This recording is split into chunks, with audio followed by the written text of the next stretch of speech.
If we think of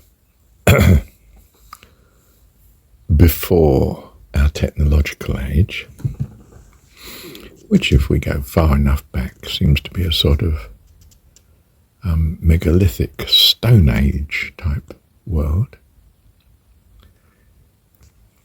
its civilizations perfected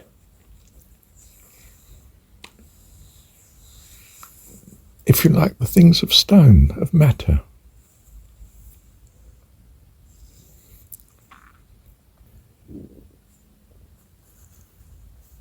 Latter 19th century, early 20th century,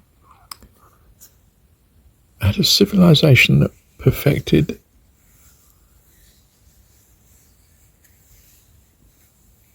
what you can do with metal. Whether it was skyscrapers or tanks or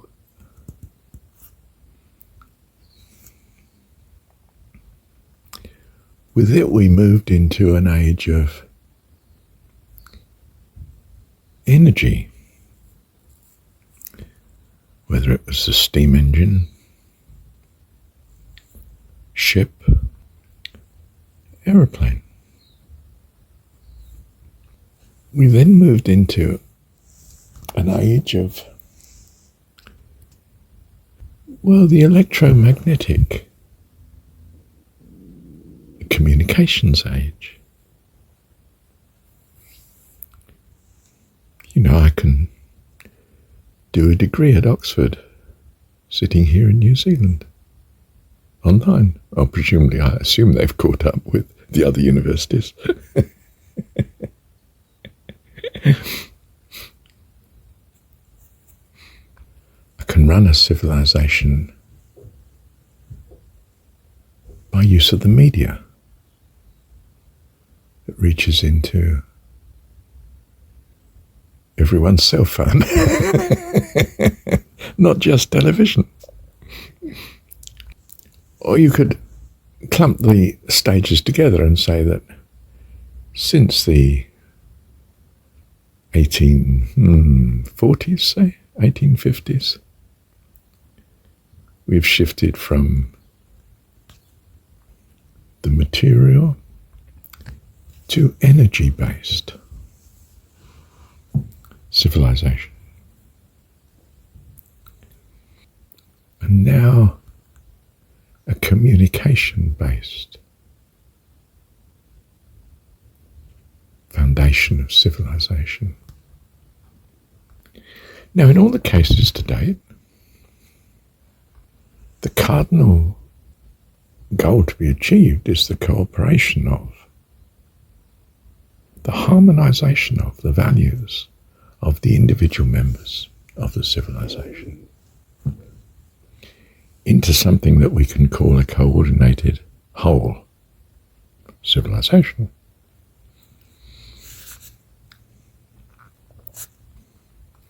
It is the values of the individual parts that need to be cohesive, harmonized to the extent that the overall society can function and exist and achieve that which the individual cannot achieve on their own.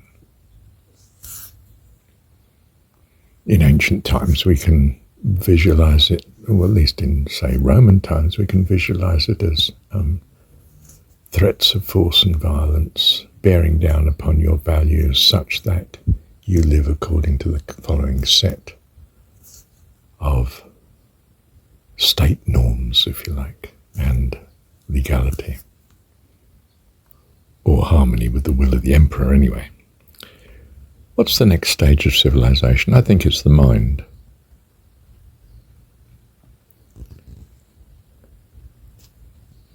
The essential feature of the civilization will be it's founded on, if you like, a mind technology.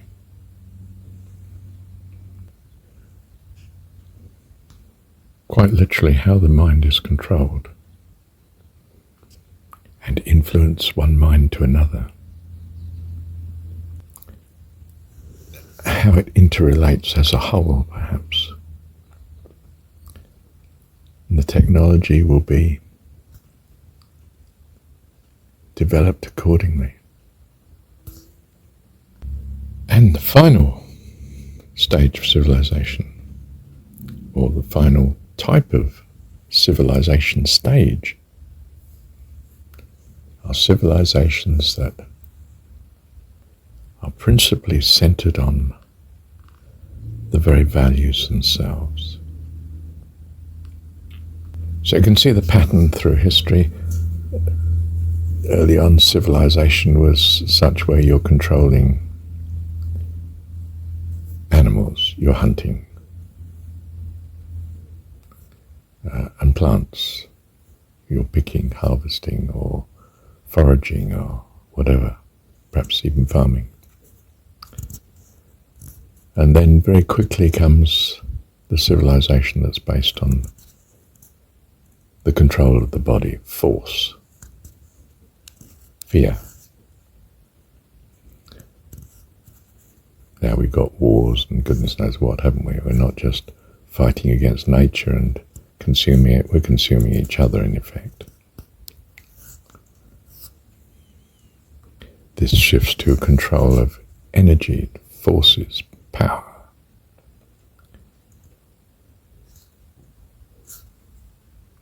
Early stage of which is like our technologies in steel and material technology. And then it's in our ability to move and transport. And then in an amazing technology of communication. From there into mind, understanding, technology, control. And from there into values.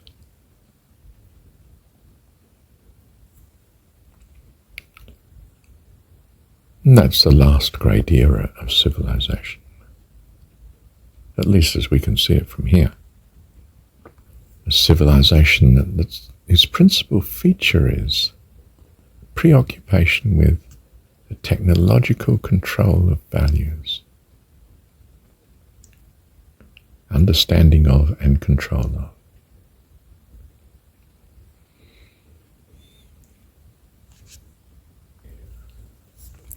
You then have a graduation to, well, in this universe, you'd see it as masters of the universe. But it's probably out of this universe, in that it's, well, let me say optimistically, ideally, a heaven in itself.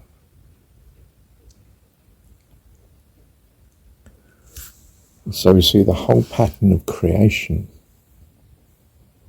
at least the creation of the universe of uncertainty, space, time, change, matter, and all that,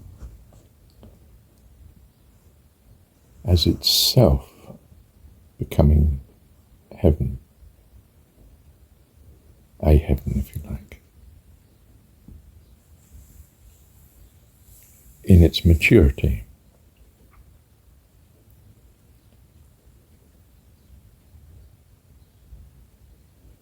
You can see within it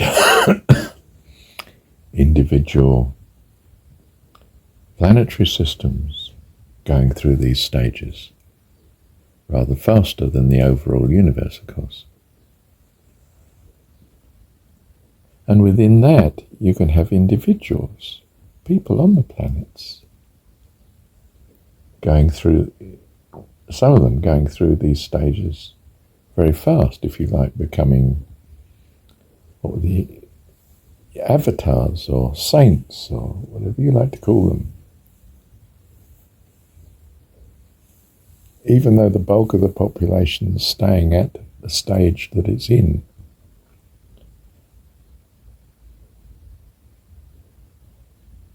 In general, across the planet, or planetary system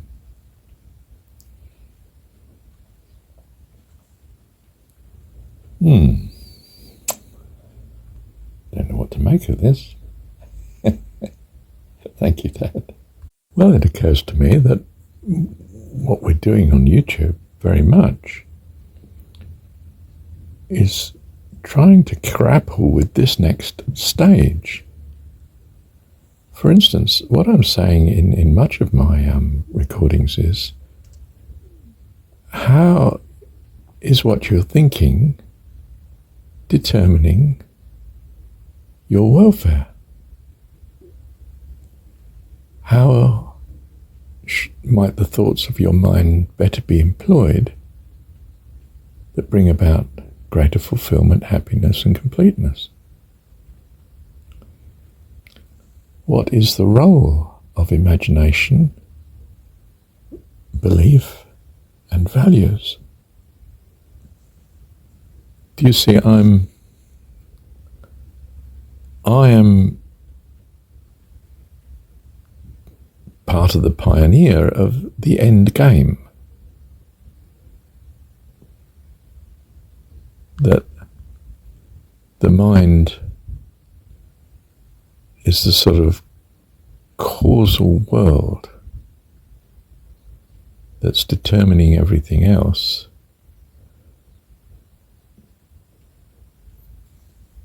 What state does it need to be in to have the values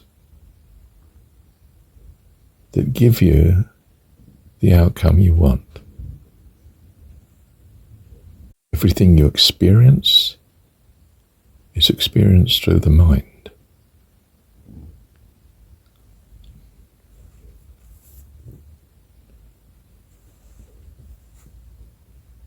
It is the way that mind is functioning that is influencing the values that you have. And the values that you have are determining the way your mind is functioning. Right. Now I handle uncertainty in a very strange way. I say,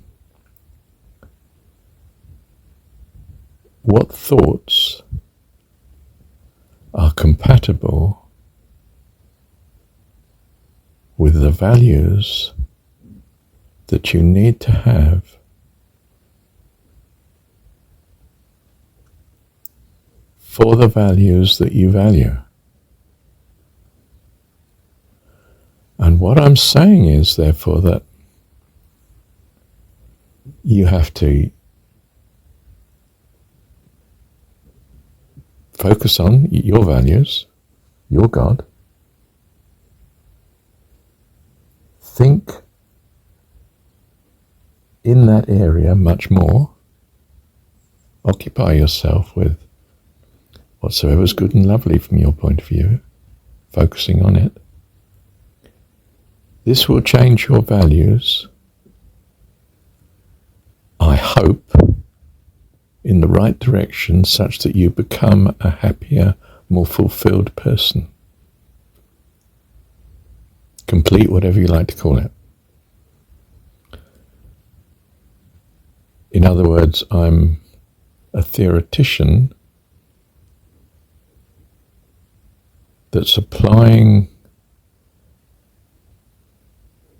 a view of values and mind, activity, thought,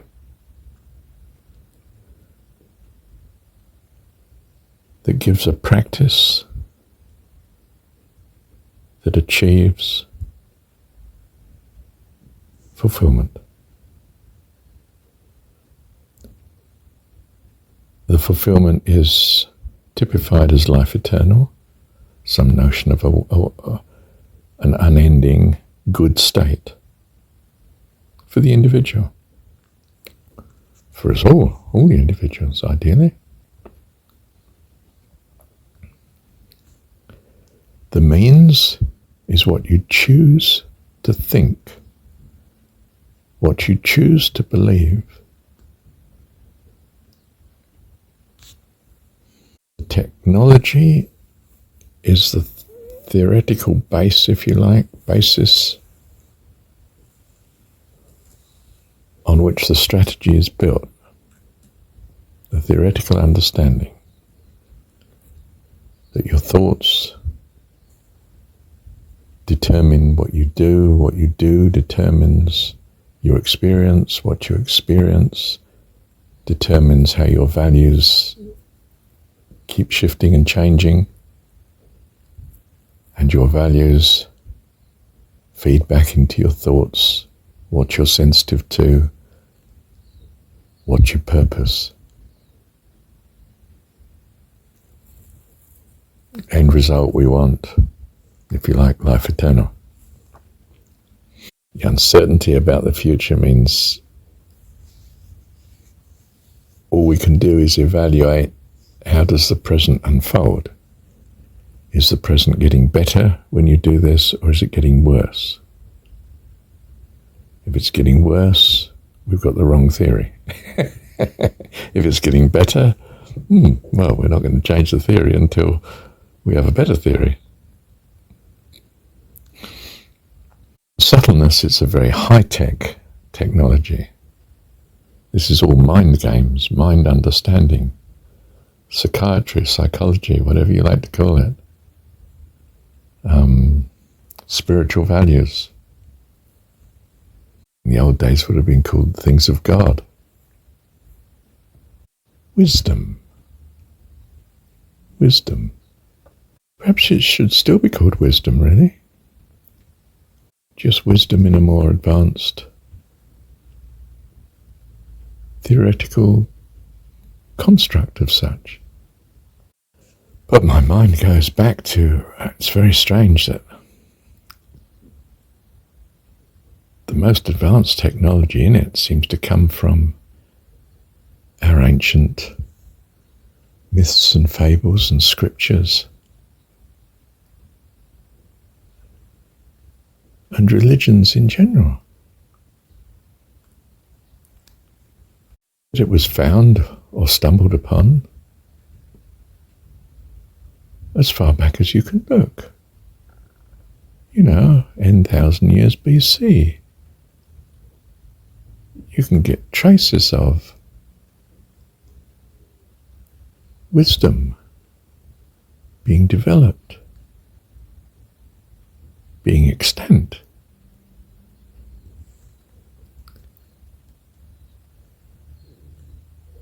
This is particularly so in the literature of the major ancient religions that we've got. I don't mean they're all as wise as each other, of course, but I do mean that they're on that path.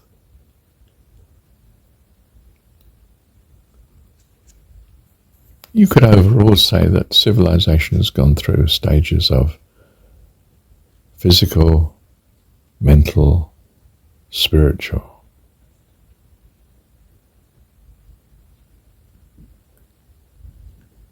That you could do it within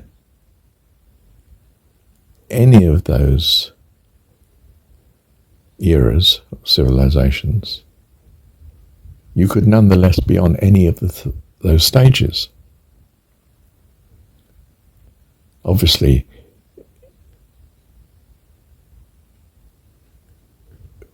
in the societies that we've got record of,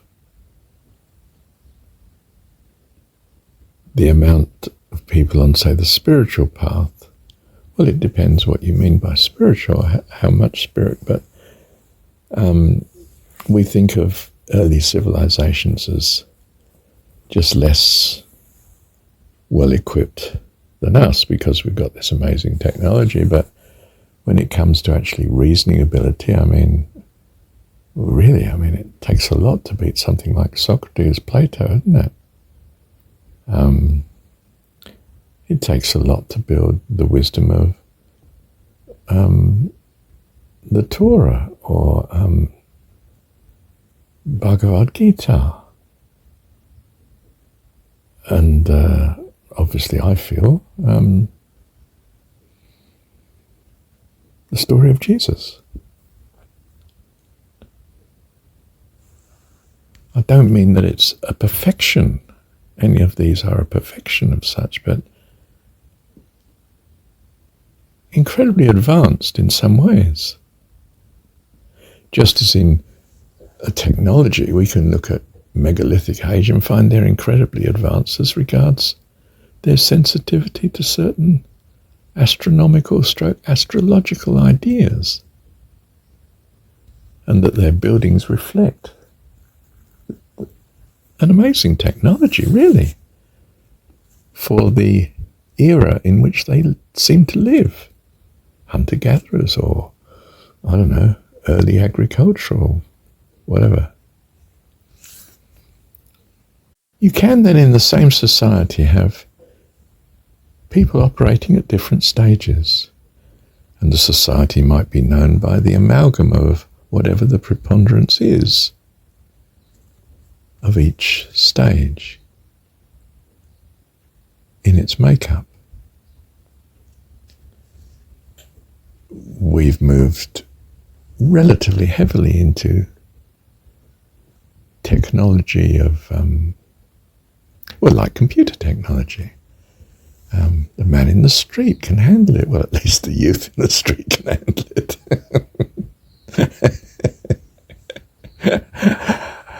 Yeah.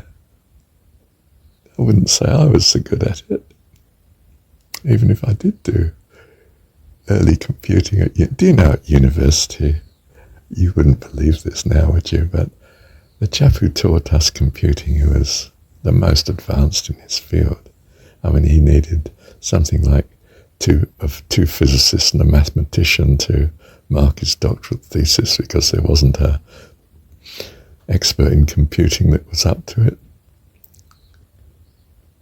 But he was still teaching us in the era of punch cards, would you believe? Not statements going into a machine. Punch cards. You put in whole decks of cards with your program, collect it the following morning to see if the program worked. How's that for slowness? You know, mainframe computers of those days. I was doing my degree in that era. I'm out of the ark, aren't I? But I enjoy being out of the ark. Out of the ark I may be, but I'm working on the frontier of ultimate civilization, which is spirit, mind, value, relationships. And whatever the graduation might be after that, which I'm calling the kingdom of heaven.